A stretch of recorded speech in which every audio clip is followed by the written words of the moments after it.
Hello मुलांनो, तर दिवाळीनंतर आपला हा पहिला क्लास आहे आणि काय आठवत असेल तर आपण एकदा रिव्ह्यू रिव्ह्यू करूया की आपण काय बघत होतो दिवाळी अगोदर. आपल्या क्लासमध्ये आपण काय सुरू होतं.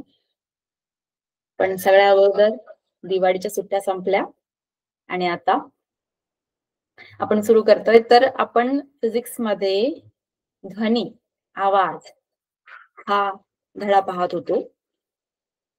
तर त्यामध्ये आपण काय पाहत होतो की आवाज कसे निर्माण होते आणि ते निर्माण होत आहे त्याच्या मागची कारण सगळं आपण विचार करत होतो त्यामध्ये. ठीक आहे. तर थोडं लक्षात यावं म्हणून एक रिवाइव्ह म्हणून आपण पुस्तक पाहूया एकदा की नेमकं काय होतं ते. ठीक आहे. तर बघा, आपण नाद काटा म्हणून एक्झाम्पल घेतला होता की नेमका आवाज कसा तयार होत आहे आणि जसं आपण म्हटलं की आपला जो गळा आहे यामध्ये आपण किती डेसिबल आवाज निघत आहे, काय फ्रिक्वेन्सी आहे, वारंवारिता काय आहे हे आपण शोधू शकत नाही. म्हणून आपण काय एक्झाम्पल घेतला होता उदाहरण म्हणून नाद काटा. म्हणजे यामुळे निर्माण होणारा जो काही कंपन आहे ते आपल्याला मोजता यावं म्हणून आपण नाद काट्याचा एक्झाम्पल घेतला होता, बरोबर? तर बघा, आपण आवाज कसा निर्माण होत आहे यावर समजा आपण बोलत आहोत, तर त्याचं इमॅजिनेशन आपण जे डोक्यामध्ये करत आहोत, तर आपण त्यामध्ये नाद काटा समजा वापरत आहोत एक्झाम्पल म्हणून, तर त्यामागचं कारण आपल्याला समजून घेणं खूप महत्वाचं आहे. कारण आवाज तर आपण टाळीने सुद्धा आवाज निर्माण करू शकतो. मी बोलत आहे, माझा सुद्धा आवाज येत आहे. तर आपण नादकाट्याचा एक्झाम्पल का घेतला होता? तर त्याची जी फ्रिक्वेन्सी आहे, वारंवारिता जी आहे, त्याची कंपन आहे, हे एक कॅल्क्युलेटेड आहे. म्हणजे आपण त्याला मोजू शकतो. म्हणून त्याला घेतलं होतं आणि इथे जे एक्झाम्पल दिलं आहे, बघा तुम्हाला इथे दिसत आहे, की इथे इथे जो एक्झाम्पल घेतलेला आहे, यामध्ये बघा काय म्हटलं आहे, की नादकाट्याला ज्यावेळेस आपण रबरला एक ठोका देत आहोत, आपण स्ट्राइक करत आहोत, मारत आहोत, तर जी नादकाट्याच्या आजूबाजूला असणारी जी हवा आहे, यामध्ये बदल होत आहे. तर आपण सगळ्यांना माहिती आहे, की आपल्या अवतीभोवती हवा आहे, हवेचा समुद्र आहे आणि आपण त्या हवेच्या समुद्रामध्ये आहोत. तर हा जो नादकाट्याची जी दोन बाजू आहेत, तर यामध्ये जी बदल होत आहे, बाजूला जाणे, जवळ येणे, तर या बदलामुळे हवेमध्ये काय तरंग निर्माण होत आहेत. तर हे जे तरंग आहेत, हेच तरंग समोर जात आहेत. जसं आपण उदाहरण काय घेतलं होतं, की जसं 10 मुलांची रांग आहे आणि मागे 10वा व्यक्ती उभा आहे. त्याने समजा 9व्या व्यक्तीला धक्का दिला, तर काय होणार? 9वा व्यक्ती 8व्या व्यक्तीला धक्का देणार आणि 8वा व्यक्ती 7व्या व्यक्तीला धक्का देणार. याचा अर्थ काय? ज्याचा अर्थ जी 10 व्यक्तीने लावलेली जी एनर्जी आहे, जी ताकद आहे, ती कुणाकडे समोर जात आहे? 9व्या, 8व्या, 7व्या व्यक्तीकडे समोर जात आहे. याचा अर्थ काय होत आहे, की जी एनर्जी आहे, जो काही फोर्स आहे, तो समोर जात आहे, पण व्यक्ती जागेवर आहेत. बरोबर? व्यक्ती जागेवरच आहे, पण धक्का दिल्यामुळे काय होते, ही हालचाल होत आहे आणि ती समोर जात आहे. यासारखंच ज्यावेळी नादकाट्यामध्ये जी काही कंपनांची जी हालचाल होत आहे, त्या कंपनामुळे जी हवेमध्ये जी हालचाल होत आहे, त्याने काय होत आहे, जी हवेचे जे मॉलिक्युल्स बघा तुम्हाला पुस्तकामध्ये दिसत आहेत, हवेचे जे मॉलिक्युल्स आहेत, जे कण आहेत, त्यामध्ये त्यांनी कोणत्या पद्धतीने त्यांनी त्याची रचना केलेली आहे? मॉलिक्युल्स आहेत त्या एका रांगेमध्ये विचार केला आहे, की समजा रांगेमध्ये मॉलिक्युल्सला ठेवलं, या कणांना एका रांगेमध्ये समजा ठेवलं, तर त्यांच्यामध्ये काय होणार? ते समोर ढकलल्या जाणार. बरोबर? समोरच्या त्या मॉलिक्युल्सला ढकलणार. यासारखा हा जो तरंग आहे हा समोर जातो. त्यामुळे काय निर्माण होणार? एक वेव्ह.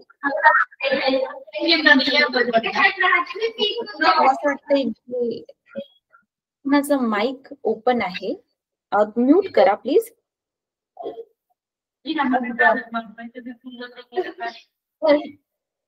तर आपण काय पाहत आहोत की हे जे नादकाटा आहे, या नादकाट्यामधून जे कंपन निर्माण होत आहेत, यामुळे तरंग निर्माण होत आहे आणि त्याची जी व्हायब्रेशन आहे ते आपल्या कानापर्यंत येत आहेत. आणि जसं आपण म्हटलं की कंपनामुळेच आपल्याला ऐकायला येतं. बरोबर, सगळ्यांना माहिती आहे बघा. आपल्या पुस्तकामध्ये सगळ्यात पहिली ओळ काय म्हटलं आहे? एखादी वस्तू कंपन पावत असेल तर त्यापासून ध्वनीची निर्मिती होऊ शकते, हे आपण शिकले आहोत. कंप पावत असेल म्हणजे समजा आपण माझा हात ताडी वाजवत आहे, हा हात हा याला असं वाजल्यानंतर काय होत आहे? यामध्ये कंप पावत आहे, म्हणजे हे एकामेकाला व्हायब्रेट करत आहेत, ताडी देत आहेत, त्यामुळे काय आवाज निर्माण होत आहे. ठीक आहे. म्हणून आपण या नादकाट्याचा उदाहरण घेतला होता आणि यामुळे काय निर्माण होत आहे? संपीडन व विरलन. म्हणजे जसं जवळ आहे, कण जसे जवळ आहेत बघा, तुम्हाला इथे दिसत आहे. या ठिकाणी काय होत आहे? कंप्रेशन म्हणजे संपीडन, हे तुम्हाला दिसत आहे. तर जे मॉलिक्युल्स आहेत, जे कण आहेत, यांच्यामध्ये काय होत आहे? दाब पडत आहे, कारण त्यामध्ये जे नादकाट्याचे जे दोन बाजू आहेत, हे हवेला बाजूला सारत आहेत. त्यामुळे जी आजूबाजूला जी हवा आहे त्यावर काय पडत आहे? दाब पडत आहे. बरोबर. तर याने ज्या मॉलिक्युल्सने समजा हा दाब समोर ढकलला, तर त्यामध्ये काय निर्माण होणार? आता विरलन, रेअर फ्रॅक्शन निर्माण होणार. बघा, तुम्हाला इथे दिसत आहे. आकृतीत हवेतील भाग अ याबद्दल बोलत आहेत, या भागाबद्दल बोलत आहेत. अशी उच्च दाबाची स्थिती निर्माण होते. उच्च दाब आणि उच्च घनतेच्या या भागाला संपीडन, कंप्रेशन असं म्हणतात. संपीडन म्हणजे काय? जिथे काय आहे? उच्च दाब आहे व उच्च घनता आहे. आणि ही कशामुळे झाली आहे? तर हा जो नादकाटा आहे हा आपल्या ठिकाणी हलत आहे यासारखा, त्यामुळे हा हवेला बाजूला सारत आहे. त्यामुळे काय होत आहे की ते एकामेकाला ढकलल्या जात आहेत. त्याला काय म्हणतो आपण? संपीडन, कंप्रेशन. त्याचसारखं इथे बघा, यांनी परत उदाहरण दिलं आहे. कंपनाच्या पुढील स्थितीत नादकाट्याच्या भुजा एकमेकांच्या जवळ आल्या आहेत, ते याबद्दल बोलत आहेत. हा जो नादकाटा आहे हा जवळ आला आहे यासारखा. बरोबर, इथे क मध्ये दिसत आहे. त्यामुळे काय होत आहे की भुजांलगतची जी बाहेरची जी हवा आहे ही विरळ होत आहे. का बरं? तर तो जवळ आला, याचा अर्थ जे आजूबाजूला असणारी जी हवा आहे याला जागा जास्त मिळाली आहे आणि त्याने स्वतः जवळ जी काही एनर्जी होती ती त्याने, जो दाब होता तो समोरच्याला दिला. जसं इथे बघा, ए कडून बी कडे गेला. बरोबर, तर त्याला काय म्हटलं आहे? विरलन. तर हा जो संपीडन, विरलन म्हणजे कंप्रेशन आणि रेअर फ्रॅक्शन, आपण ज्याला म्हणतो ना, संपीडन म्हणजे काय होणार? आकुंचन.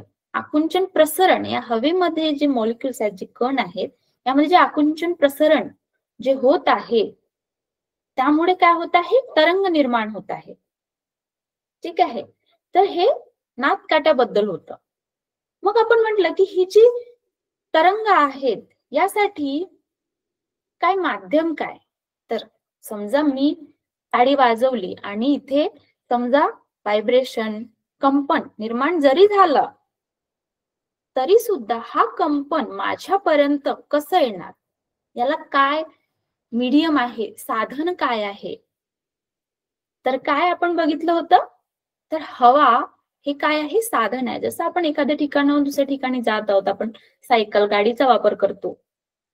त्यासारखं इथे जे ध्वनीचं जो प्रसरण आहे त्याचं काय साधन काय आहे? हवा आहे. आणि यासाठी म्हणून आपण उदाहरण काय घेतलं होतं?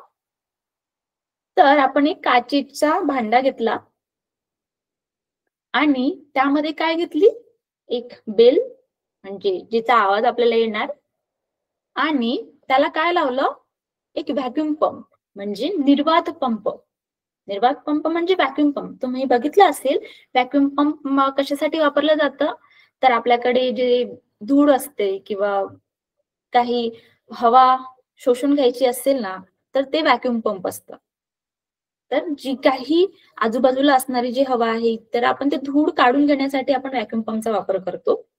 ते म्हणून इथे आपण काय घेतलंय? छोट्या मात्रेमधला छोट्या साइजचा एक व्हॅक्यूम पंप घेतला आहे आणि इथे या काचेच्या भांड्याला जोडला आहे. ठीक आहे.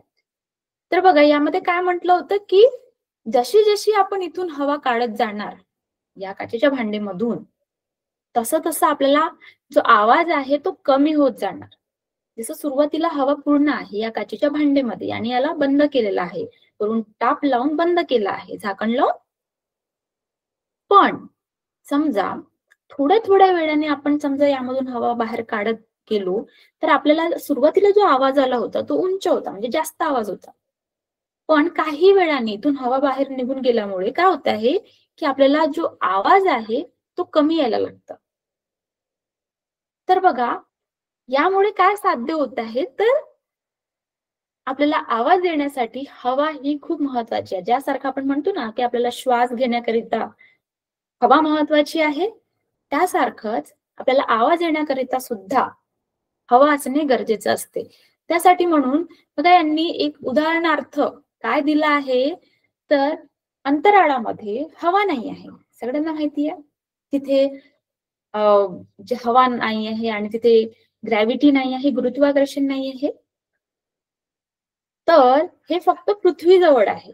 काय? गुरुत्वाकर्षण आणि हवा सुद्धा. त्यामुळे काय होत आहे, की समजा चंद्रावर गेलो आपण, तर बघा यांनी काय म्हटलं आहे, की चंद्रावर समजा 2 अंतराळवीर पाठवले, ते जरी का जवळ, एकामेकाजवळ जरी का उभे असले, तरी सुद्धा त्यांना एकामेकाचे जे बोल आहेत, त्यांचा आवाज येणार नाही. का बरं? तर तिथे हवा नाही. म्हणजे माध्यम नाही आहे. आपण बोलू जरी शकलो, तरी सुद्धा माध्यम नसल्यामुळे आपल्याला आवाज येणार नाही. म्हणून तिथे काय वापरलं जातं? भ्रमणध्वनी म्हणजे सेल फोन. ज्याला हवेची गरज नाही. तर आपण मागच्या क्लासमध्ये बघत होतो एवढं.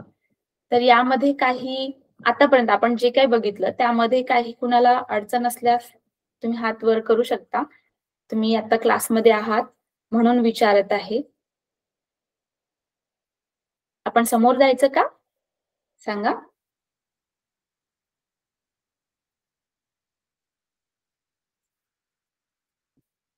हात वर करा. म्हणजे आता तुम्ही क्लासमध्ये आहात, तर समजा तुम्हाला एखादा प्रश्न असेल किंवा नाही समजलं, आपण आवाजाबद्दल बोलत आहोत, नाही समजलं तर मला विचारा.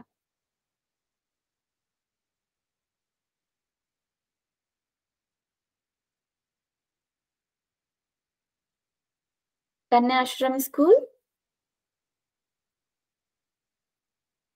आपण समोर जायचं कारण क्लासमध्ये तुम्ही आहात, तर आपण सुरुवातीपासून बघत आहोत. पण जरी का घाई होत आहे, तर तुम्ही सांगा की हळू, तर समोर जायचं की परत एकदा घ्यायचं?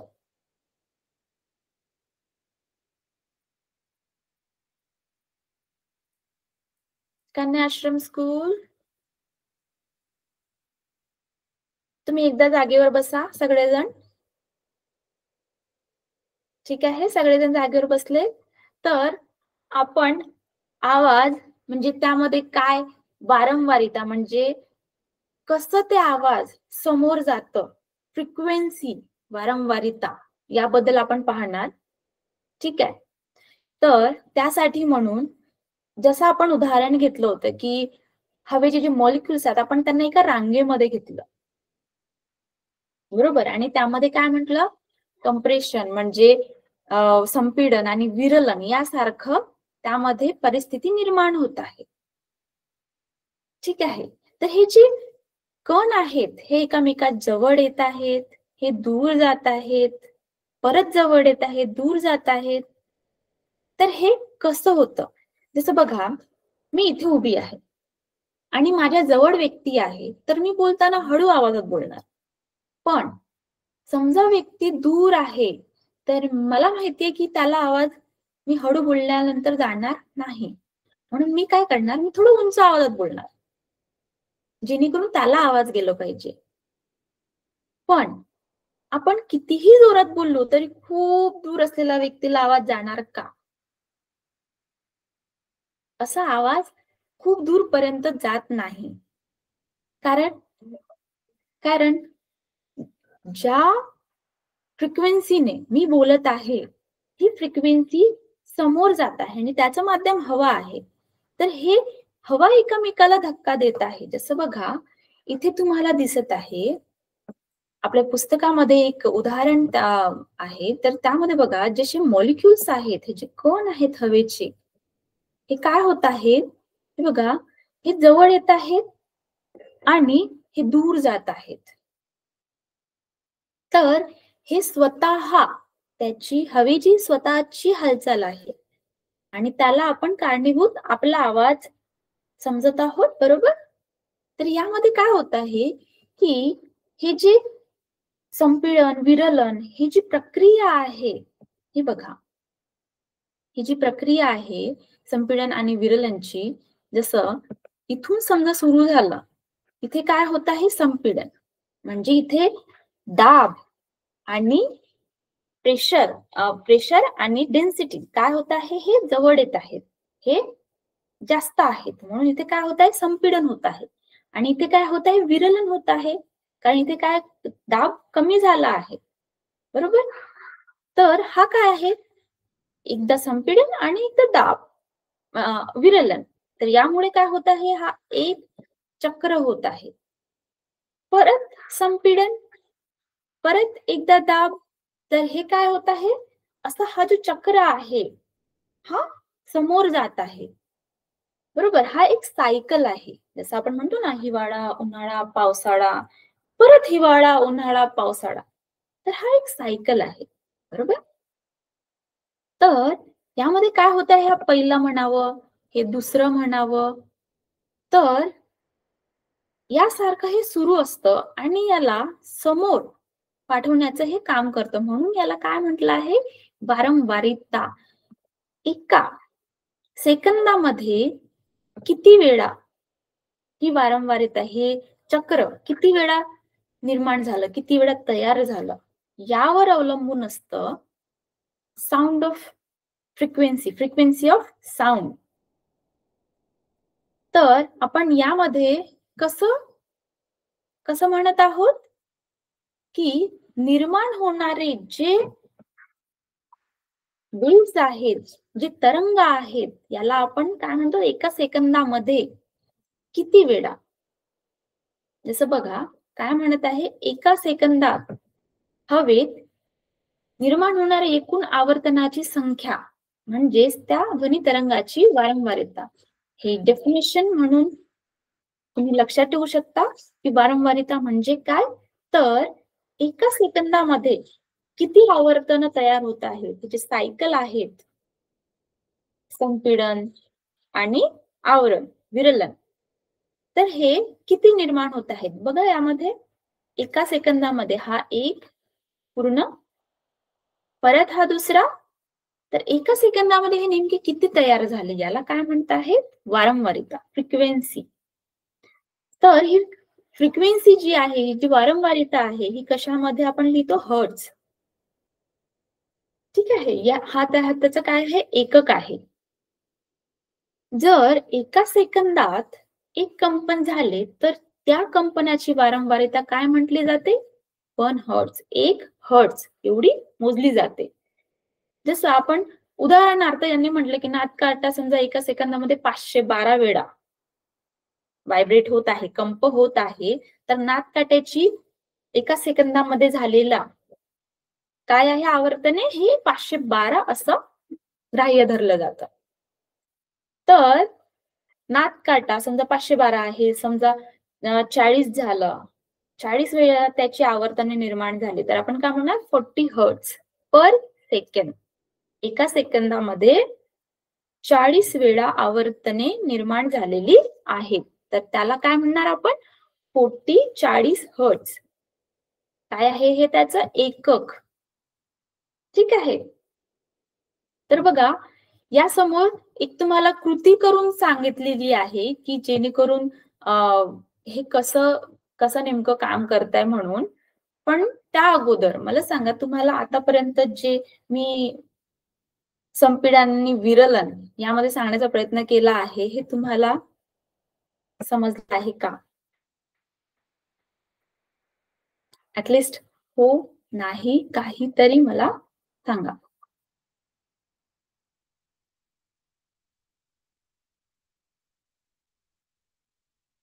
बरं.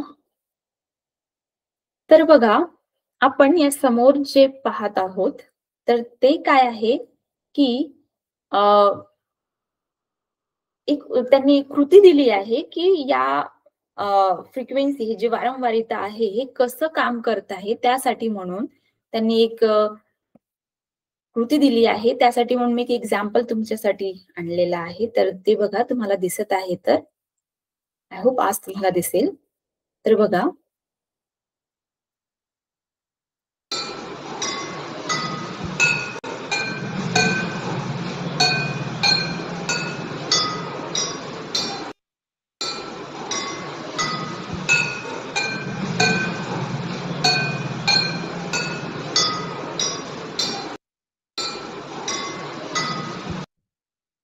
तर यामध्ये तुम्हाला समजलं आहे, की हे जे अ, पाणी आहे, पाणी ठेवलं आहे आणि त्यामध्ये काचाचे ठेवले आहे, काचाचे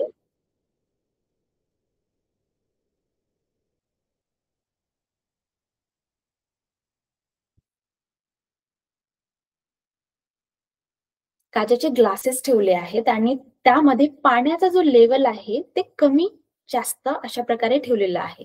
तर त्यामुळे काय फरक निर्माण होत आहे, त्यासाठी म्हणून एक कृती दिलेली आहे, जेणेकरून आपल्याला लक्षात येणार, की नेमकं काय फरक होतं, की या पाणी कमी जास्त असल्यामुळे काय फरक निर्माण होऊ शकतं. त्यासाठी म्हणून इथे त्यांनी हे आपल्याला सांगण्याचा प्रयत्न केला आहे. तर त्यामध्ये काय म्हणत आहे, की काचेचे 6 ते 7 ग्लास भरून घ्या आणि त्यामध्ये मांडून ठेवा आणि त्यामध्ये काय वाढत्या क्रमाने पाणी भरा. म्हणजे पहिल्या ग्लासमध्ये पाणी कमी, दुसऱ्या ग्लासमध्ये थोडंसं पाणी कमी, तिसऱ्या ग्लासमध्ये थोडं पाणी जास्त. म्हणजे अशा प्रकारे पाणी थोडं कमीपासून जास्तपर्यंत तुम्ही भरा आणि त्यामध्ये पेन्सिल जी आहे, त्या पेन्सिलने वाजवण्याचा प्रयत्न करा आणि आवाज ऐका.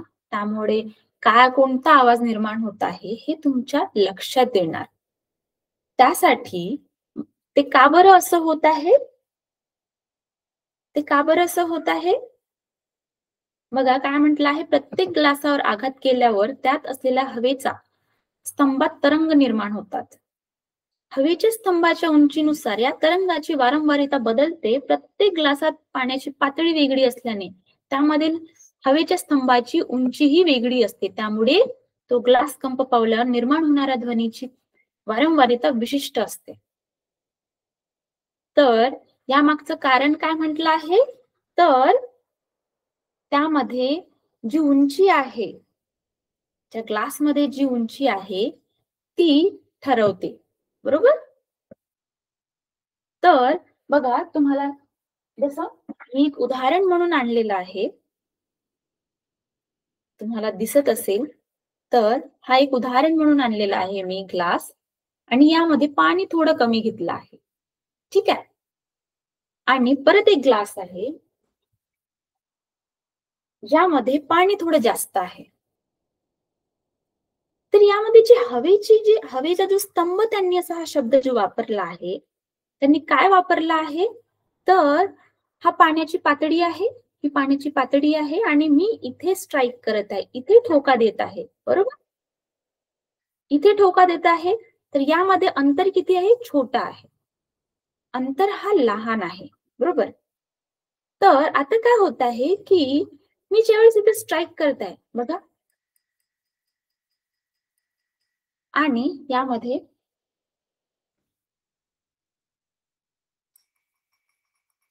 बरोबर आवाज वेगळा येत आहे.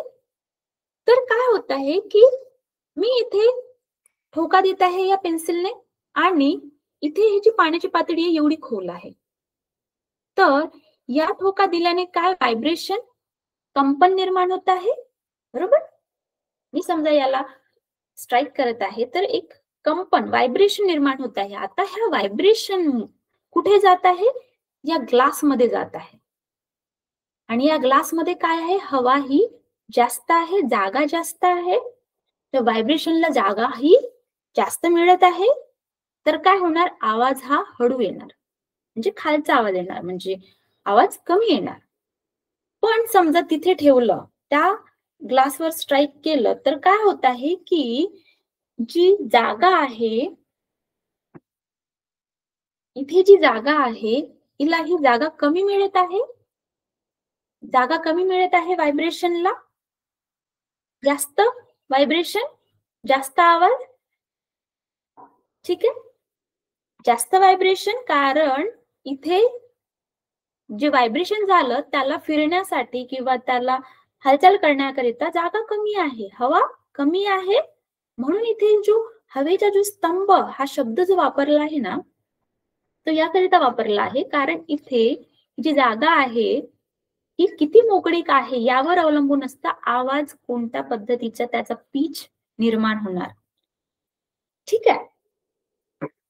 तर हेच या कृतीमधून सांगण्याचा प्रयत्न होतं.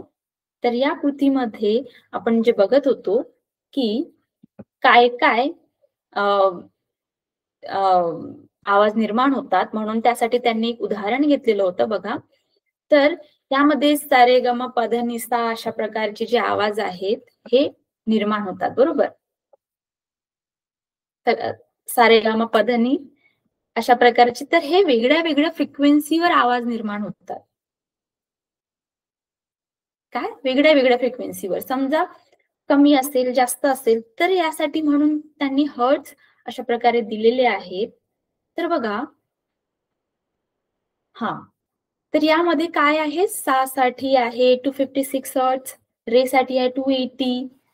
तर अशा प्रकारे वेगळ्या वेगळ्या पद्धतीचे जे वारंवारिता असल्यास त्यामधून जे आवाज निर्माण होतात हे सुद्धा वेगळे वेगळे असतात आणि प्रत्येक स्वर हा विशिष्ट वेगाने कंप पावणाऱ्या ध्वनी तरंगामुळे तयार होतो.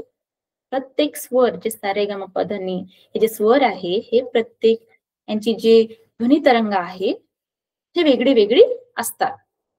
ठीक आहे. तर यासाठी म्हणून उदाहरण बघा, उदाहरण कोणते दिलेले आहेत? एक तर जे आपल्या तोंडाद्वारे आपण करतो, जसं म्हणा बासुरी, अ, बिगुल आहे, यासारखे जे वाद्य आहेत, त्यामध्ये जी काही हालचाल होत आहे, त्यामुळे जे आवाज येत आहे, हे कशामुळे होत आहे? जसं आपण बघा इथे कोणते कोणते घेतले आहेत, आपल्या पुस्तकामध्ये उदाहरण दिले आहेत आणि आपल्याला त्यांची नावं सुद्धा द्यायची आहेत. तर तंतुवाद्ये, सितार, गिटार, व्हायोलिन, तर यामध्ये काय होत आहे की आपण जो तार आहे, आपण या तारेला पकडून ठेवत आहोत. तुम्ही बघितलं असेल, आपण गिटार या प्रकारे वाजवतात, बरोबर. उजव्या हाताने इथे जे तार असतं त्याला वाजवलं जातं आणि या हाताने सुद्धा तारेला पकडून ठेवलं असतं. हे सुद्धा खालीवर होत असतं. तर यामध्ये काय होत आहे, तुम्ही तारेला ताण वाढवता किंवा कमी करता, त्यावर ही फ्रिक्वेन्सी डिपेंड करतं. तुम्ही बोटांनी तारेची कंपायनमान लांबी कमी जास्त करता. तर बघा, जसं आपण नादकाट्याचं उदाहरणामध्ये आपण काय म्हटलं होतं, की नादकाटा कोणत्या प्रकारची फ्रिक्वेन्सी ठेवणार? हे कशावर अवलंबून असतं? त्याचं आकार, त्याची जाडी, लांबी आणि त्याचं वस्तू म्हणजे ते स्टील आहे, कोणता त्याचा जो कोणता पदार्थ आहे, त्यावर सुद्धा अवलंबून असतं, बरोबर? तर या वस्तूंवर, त्यांच्या आकारावर, सगळ्या गोष्टीवर अवलंबून असतं. जसं मी तुम्हाला काचेचं उदाहरण दिला. पण समजा तुम्ही स्टीलच्या ग्लासेसवर सुद्धा अप्लाय केलं हे, की पेन्सिलने त्याला ठोकून बघितलं तर वेगळ्या वेगळ्या पाण्याने भरलेली ग्लासेस वेगळी वेगळी आवाज करणार काचेच्या ग्लासापेक्षा, कारण त्याचा पदार्थ बदललेला आहे. आता काच नाही आहे, आता तो स्टील आहे. त्यासारखंच जसं आपण तारांना त्यावर जास्त ताण देत आहोत कोणत्या ताराला, तर तिथे काय होणार? त्याची लांबी कमी होणार ताराची. तर त्यामुळे काय होणार? जे कंपन आहे, जी फ्रिक्वेन्सी आहे ही वाढणार. तर त्यामुळे काय होणार? उंच स्वर येणार, म्हणजे आवाज हे उंच येणार. पण समजा कमी ताण दिलं, जसं बघा एकदम सिंपल एक्झाम्पल मध्ये आपण घेतलं तर रबर सुद्धा आपण त्याला खूप जास्त ताणलं तर जास्त आवाज येणार. पण समजा कमी ताणून आहे तर त्याला आवाज कमी येणार. त्यासारखंच म्हणून आपण उदाहरण कोणते बघितलं? हे आहे व्हायोलिन, हे व्हायोलिन आहे, हे सितार आहे आणि हे गिटार आहे. तर आपल्या पुस्तकामध्ये जे दिलेलं आहे त्याची तुम्हाला बघा, तुमच्या पुस्तकामध्ये आपल्याला काय एक चित्र दिलेलं आहे. तर आपल्याला त्यामध्ये हे बघा, हे काय आहे? हे वीणा, सितार, बरोबर? आणि हे आहे मॅन्डोलिन. त्यासाठी म्हणून मी समोर सुद्धा एक घेतलेलं आहे. हे काय आहे? संतूर.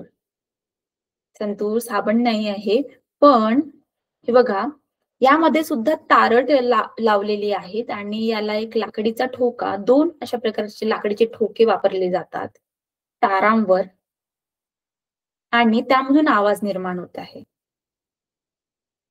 तर हे ताराचं उदाहरण आहे. आता आपण समजा हवा म्हणजे आपल्या तोंडाद्वारे जसं बासुरी म्हणा, बिगल म्हणा, जसं शहनाई आहे. शहनाई सगळ्यांना माहिती आहे. बघा इथे आपल्या जे पुस्तकामध्ये जे चित्र आहे त्यामध्ये सुद्धा आपल्याला दिलेलं आहे. तर हे आहे मॅन्डोलिन. ते सुद्धा ताराचं. हे आहे तंतुवाद्य. आपल्या पुस्तकामध्ये जे उदाहरण दिलेलं आहे ना, त्यामध्ये हे मॅन्डोलिन आहे. ते जास्त एक्झाम्पल्स आहेत, पण सेम आहे. तंतुवाद्य असं म्हणतात. आणि हे आहे ब्युगल. तर हे कुठे वापरलं जातं? तर आपले जे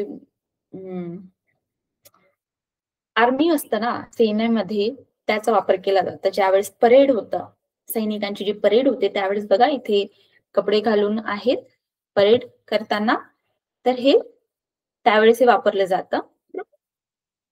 तर बघा, हे आहे ब्युगल. परत हे आहे सॅक्सोफोन. जे आपल्याला दिलेलं आहे, हे आहे सॅक्सोफोन. इथे तुम्हाला दिलेलं आहे. तर जसं यामध्ये हे तुम्हाला दिसत आहे, यामध्ये काय आहे? हे इथून हे वाजवलं जातं आणि हे जे बटन्स आहेत याचा हाताचा वापर केला जातो आणि इथून आवाज निर्माण होत असतं. ठीक आहे. तर यासारखे हे वाद्य वाजवली जातात. तर आपल्या पुस्तकामध्ये जे दिलेलं आहे ते आपण परत एकदा पाहून घेऊया की नेमकं काय दिलेलं आहे ते. ठीक आहे.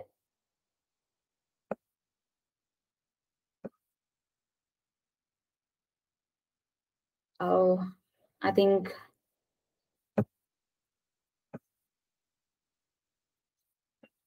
तर बघा, यामध्ये ध्वनी आणि संगीत, तर यामध्ये काय म्हटलं आहे की ध्वनी तरंगाची वारंवारिता बदलली की निर्माण होणारा ध्वनी वेगळा वेगळा असतो.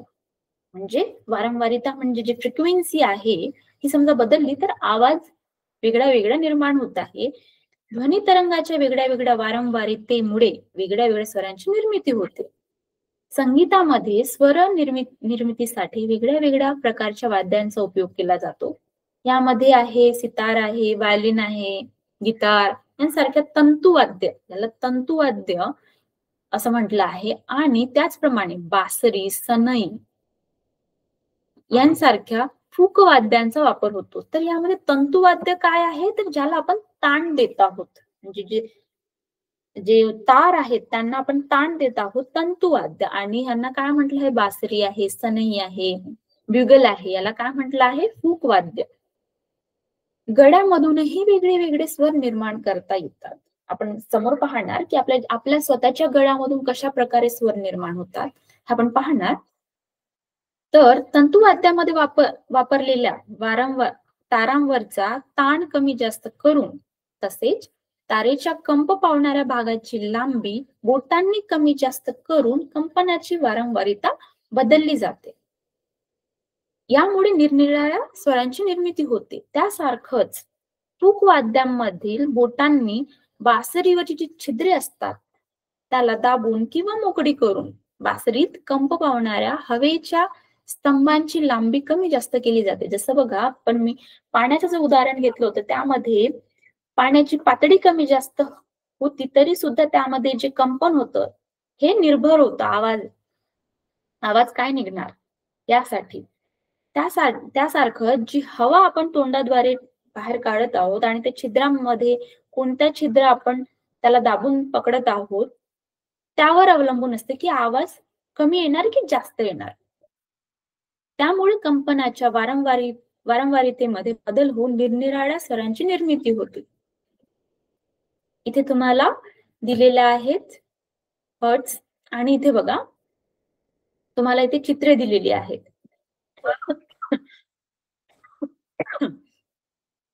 तर आपण कोणती कोणती चित्रे बघितली?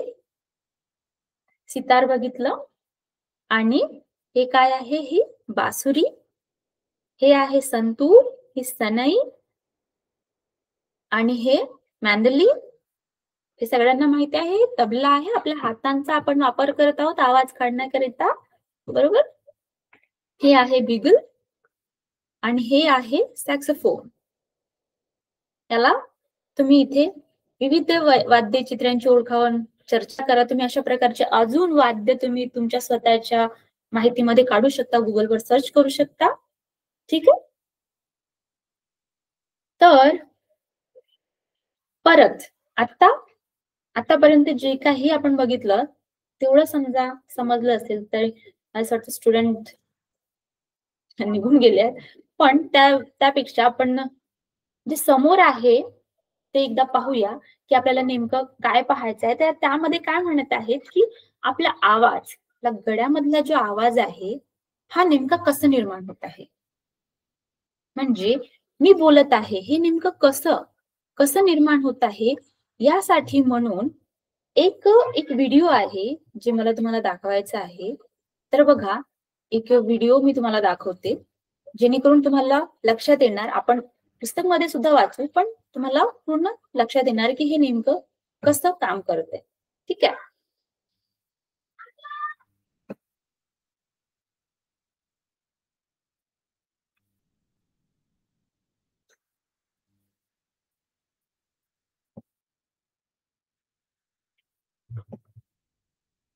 हमारे गले में एक बहुत ही स्पेशल संरचना है जिसे वॉइस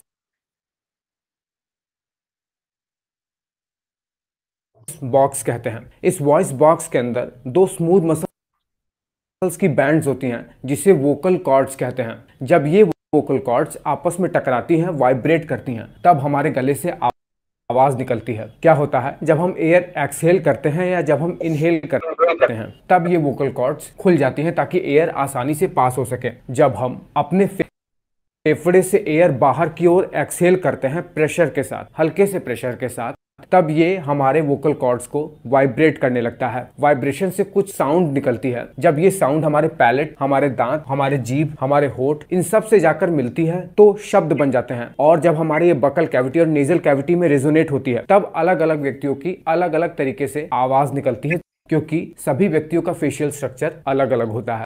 हमारे गले में एक बहुत ही स्पेशल संरचना है जिसे वॉइस बॉक्स कहते हैं। इस वॉइस बॉक्स के अंदर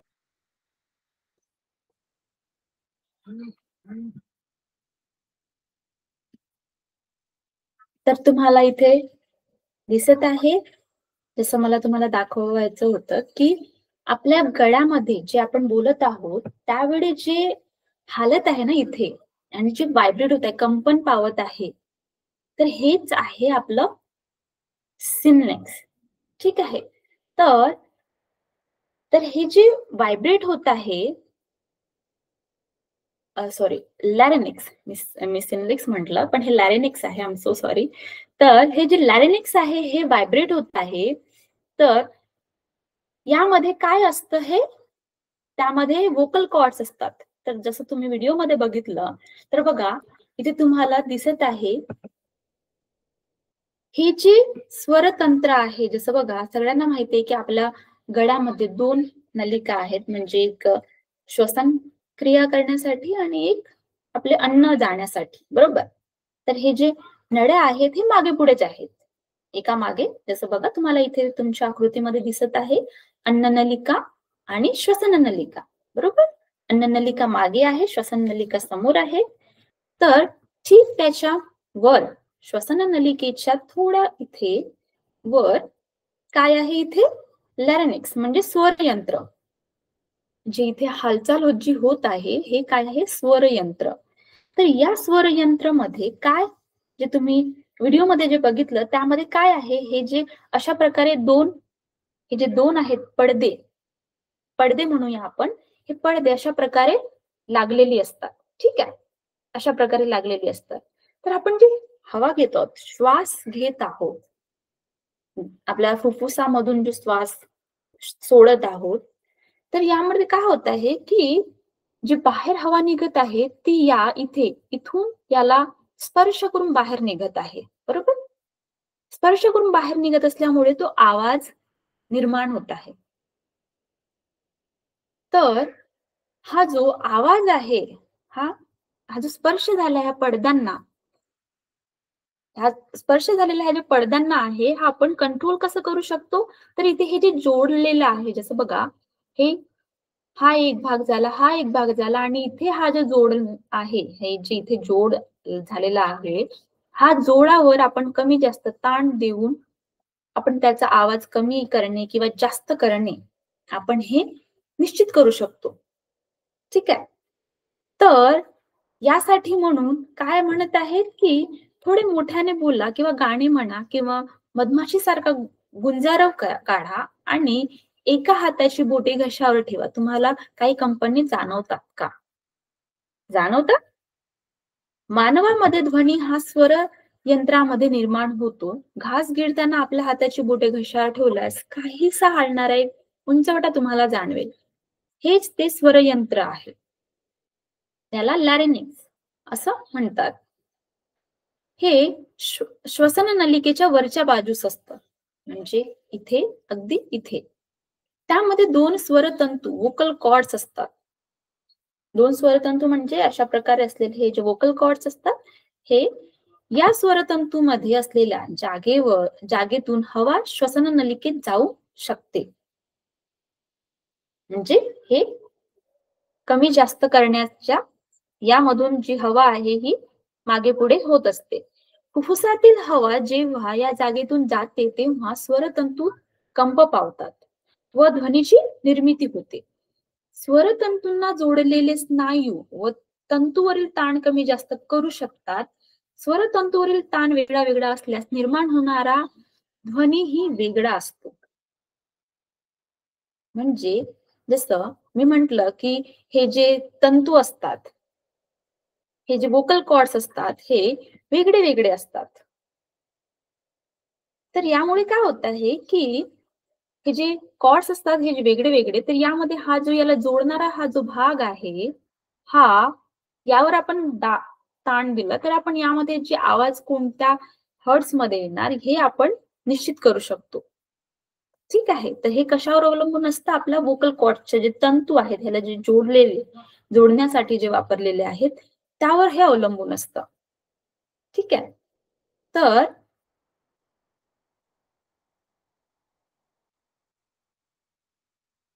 बघा, यामध्ये काय म्हणत आहे की तंतूमध्ये असलेल्या जागेतून हवा गेल्यावर ते कंप पावतात आणि त्या कंपनामुळे ध्वनी तयार होते. काय आहे हे? स्वरतंतू बद्दल. आणि स्वरतंतूवरील ताण बदलला की ध्वनी बदलते. जसं बघा, आपण पुरुष आणि स्त्री यांचं एक्झाम्पल जर समजा घेतलं तर यामध्ये काय म्हटलं आहे की त्यांचे जे स्वरतंतू असतात लांब असल्यामुळे त्यांचा जो आवाज आहे हा जाड येतो, पण स्त्रियांमध्ये आणि मुलांमध्ये हे जे तंतू असतात हे थोडे लहान असतात. त्यामुळे त्यांचा जो आवाज आहे हा काय आहे, पातळ आहे. ठीक आहे. तर हे अवलंबून आहे, जसं आपण म्हटलं, की ह्या सगळ्या गोष्टी कशावर अवलंबून आहेत? त्यांची जाडी, लांबी या सगळ्या गोष्टीवर अवलंबून आहेत. त्यामुळे हे सुद्धा आपले जे तंतू आहेत, हे जे व्होकल कॉर्ड्स आहेत, यावर हे अवलंबून आहे हे म्हणणं बरोबर आहे. आपण एक्झाम्पल मध्ये बघितलं, की जी काचेच्या ग्लासवर आपण समजा स्ट्राईक केलं, त्यामुळे जी हवा आहे, ज्या अवेलेबल हवेमध्ये जे काही आवाज निर्माण होत आहे, तर हे अवलंबून असतं, की लांब आहे, की मोठा आहे, छोटा आहे, यावर हे अवलंबून असतं. ठीक आहे. तर आपल्याला काय, आपल्या जे पुस्तकामध्ये जे काही उदाहरणामध्ये व्यक्तीच्या जसं बघा, आणि जसं इथे 20 mm आणि 15 mm यामध्ये फक्त 5 mm चा फरक असला तरी सुद्धा आपल्या जे आवाजाची जी कॉर्ड्स आहेत किंवा जे स्पीच आहे, पिच यामध्ये फरक पडतो. सायकलच्या निरुपयोगी ट्यूब पासून रबराचे 2 सारख्या आकाराचे तुकडे कापा. दोन्ही तुकडे एकमेकांवर ठेवून त्यांची टोके विरुद्ध बाजूस ताणा. त्यामधून असलेल्या जागेतून फुंका. ताणलेल्या रबराच्या तुकड्यामधून हवा वाहू लागताच ध्वनी निर्माण होते. आणि एक तुम्हाला कृती म्हणून एक उदाहरणार्थ तुम्हाला एक करायला सांगितलं. समजा असल्यास तुमच्याकडे, तर ते जे ट्यूब असतं ना, त्याला ट्यूब म्हणजे टायर नाही, ट्यूब. ट्यूबचे जे तुकडे आहेत त्याला ठेवा एकावर एक, आणि त्यामधून जे काही गॅप राहील तिथून फुंका, तर काही आवाज निर्माण होणार. ठीक आहे. तर हे आपल्याला एक उदाहरण म्हणून करण्यासाठी सांगितलेलं आहे. तर बघा, यामध्ये सगळ्यात महत्वाचं म्हणजे आपल्याला प्रश्न विचारला जातं, की लॅरिंक्स जे स्वर यंत्र आहे, हे कसं काम करतं हे म्हणून आपल्याला प्रश्नामध्ये विचारलं असतं. तर मानवीमध्ये शरीरामध्ये लॅरिंक्स कसं काम करतं म्हणून हे तुम्हाला थोडं लक्षात ठेवायचं आहे, की हे कुठे आहे? श्वसन नलिकेच्या ठीक वर. आणि त्यामध्ये काय आहे, तर हे स्वरतंतू, आणि हे कसे असतात? 2 असे एकामेकाजवळ लागून असतात, आणि त्यामधून जी फुफ्फुसामधून जी हवा असते ही याच्या मधामधून जात असते. ठीक आहे. त्यामुळे आवाज निर्माण होत असतं. तर आजच्या क्लासमध्ये एवढं. समजा काही प्रश्न असल्यास मला सांगा. ठीक आहे. आणि आपला क्लास इथे संपला आहे असं. ठीक आहे. पुढच्या क्लासमध्ये भेटू आपण. चला, बाय.